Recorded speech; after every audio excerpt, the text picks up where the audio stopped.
நமது மாண்புமிகு தமிழ்நாடு முதலமைச்சர் அவர்கள் திருநெல்வேலி மாவட்டத்தில் உள்ள இந்த வரலாற்று சிறப்புமிக்க பொருணை அருங்காட்சியகத்தை 20/12/2025 அன்று தொடங்கி வைத்தார்கள். இந்த பொருணை அருங்காட்சியகம் என்பது நமது தமிழரின் தொன்மை, வரலாற்று பெருமை மற்றும் அறிவியல் பூர்வமான ஒரு சமுதாயம் என்பதை நிலைநாட்டுவதாக அமைந்துள்ளது.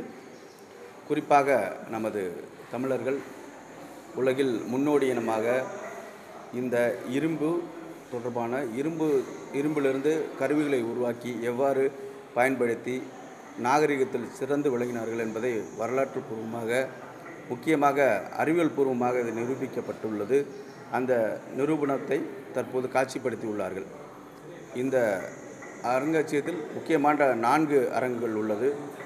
முதல்ல இன்ட்ரோடக்ஷன் பிளாக் என்று சொல்லக்கூடிய இந்த அறிமுகக்கூடத்திலேயே உங்களுக்கு இந்த அருங்காட்சியகத்தில் காட்சிப்படுத்தப்பட்டுள்ள அனைத்து பொருட்களின் ஒரு கிளிம்ஸ் எடுத்ததாகவே உங்களுக்கு இன்ட்ரடக்ஷன் பிளாக் ரொம்ப அருமையாக இருக்கும். அதில் ஒரு ஆடியோ விஷுவல் ஷோ இருக்குது 17 நிமிஷத்துக்கு. அந்த மினி தியேட்டரில் எடுத்தோடனே first impression will be very best. அதை நீங்கள் தவற விடக்கூடாது.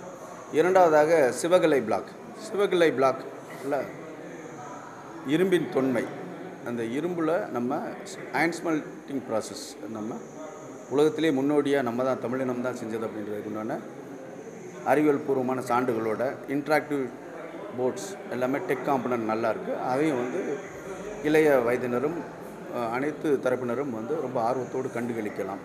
மூன்றாவதாக ஆதிச்சநல்லூர் கேலரியில் உங்களுக்கு அதிகமான கண்டெடுப்புகள், நம்மளுடைய வாழ்வியல் முறைகள் எவ்வாறு இருந்தது, அதில் என்னென்ன பொருட்களை பயன்படுத்தினார்கள் என்ற ஒரு அருமையான ஒரு காட்சிப்படுத்துதல் அங்கே இருக்கிறது. நான்காவதாக நம்ம கொர்க்கை பிளாக்கில் கடல் சார்ந்த வணிகம் எவ்வாறு இருந்தது, கடலில் நம்மளை அந்த காலத்தில் ரோமாபுரி உள்ளிட்ட பல்வேறு நாடுகளோட நமக்கு வணிக தொடர்புகள் இருந்தது.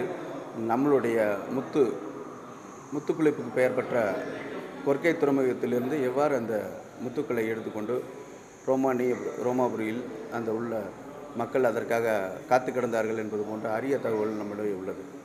ஸோ இந்த இது எல்லாரும் கண்டிப்பாக கண்டுகளிக்கணும் என்று நான் அன்போடு கேட்டுக்கொள்கிறேன்.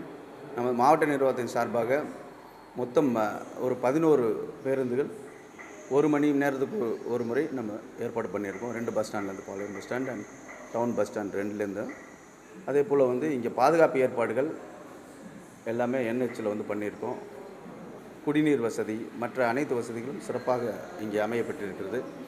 ஒவ்வொருவரும் நமது மாவட்டத்தில் மட்டும் கிடையாது, நமது மாநிலத்தில் மட்டும் கிடையாது, நாட்டில் மட்டும் கிடையாது, உலகத்தில் உள்ள அனைவரும் இந்த அருங்காட்சியகத்தை பார்வையிட்டு நீங்கள் சிறப்பு செய்ய வேண்டும் நான் உங்களை அன்போடு கேட்டுக்கொள்கிறேன். நன்றி. ஸ்டூடெண்ட்ஸுக்கு எப்படி சார் நிறைய ஸ்டூடெண்ட்ஸுக்கு பார்வையிடணும், அவங்களுக்கு அந்த கட்டண கன்செஷன் கொடுத்துருக்கோம். இப்போ ஆல்ரெடி 10 ரூபீஸ் வச்சுருக்கோம். இப்போ 20 ரூபா பெரியவங்களுக்கு, 10 ரூபா ஸ்கூல் ஸ்டூடெண்ட்ஸ் வச்சுருக்கோம். அந்த இன்றைக்கி முதல் 4 நாள் இன்றைக்கி தான் தொடங்கி வச்சுருக்கோம். இன்றைக்கி எவ்வளோ ஃபுட்ஃபால் இருக்கோ அதுக்கேற்ற மாதிரி நம்ம ஸ்கூல் ஸ்டூடெண்ட்ஸை என்கரேஜ் பண்ணி இங்கே கூட்டிகிட்டு வரலாம். இது ரொம்ப நாமினலான கட்டணம் தான் நான் நினைக்கிறேன்.